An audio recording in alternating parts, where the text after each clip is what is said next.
Hi guys, Charles here. Revelation chapter 8, verse 10. I want to just kind of ponder on this, and it's something to ponder.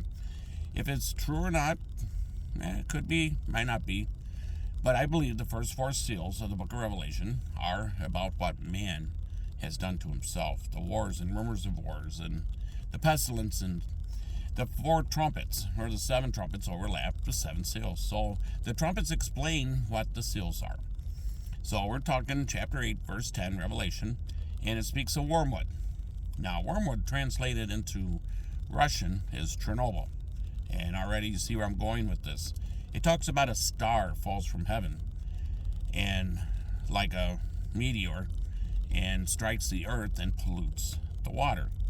Now, Chernobyl, its top was blown off by the rods hitting the water, and the tips were graphite. The graphite flew up into the air and came down out of the air, and they were glowing red. Now, if a star was to hit the earth, it would be done. There would be nothing left of the earth. We could not survive a strike from a star. That's just not good for us. But if you look at the documentary, it's an HBO documentary about Chernobyl and what all happened.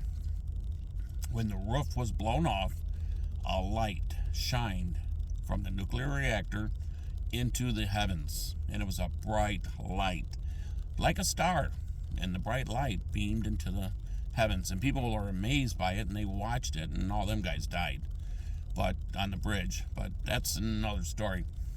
But is it possible Chernobyl, the worst disaster in mankind's history, is mentioned in the Bible, and it's us polluting ourselves with all this nuclear stuff? Bikini Island, the hydrogen bombs, and all the underground testing. North Korea's tested. We've tested a lot of bombs, and we have polluted ourselves with nuclear radiation and stuff. And look at our cancers and stuff.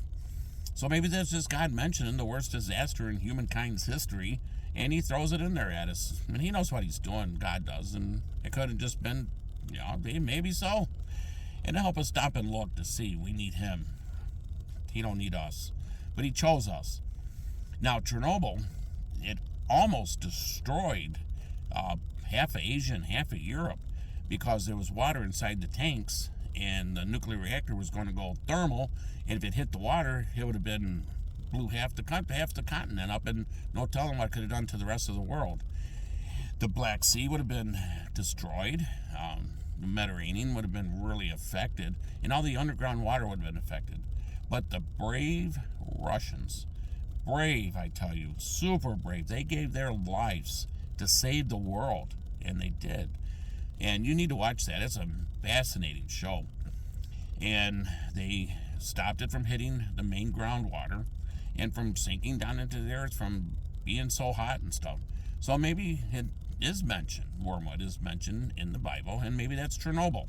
And it's about things we're doing to ourselves. And now we're waiting for Christ to return, the 5th, 6th, and 7th seal. He's coming on the 7th seal back. And the 5th and 6th seal is going to be the tribulation. It's going to be in the Middle East. But the rest of the world is what we've done to ourselves. A third of the ship's destroyed. And you can go on to the pestilence and the violence and brother against brother. The first four seals are happening, and we did it to ourselves. So, I thought that was interesting. Revelation chapter 8, verse 10. Take a peek, see what you think. I have a lot of other things, videos and stuff that is, I think, amazing within itself. It's nothing really, it's just kind of happening. I do not explain it, but I'm going to share it all with you, what I think I learned from the Bible when I read it. So, enjoy. It's food for thought. See you later.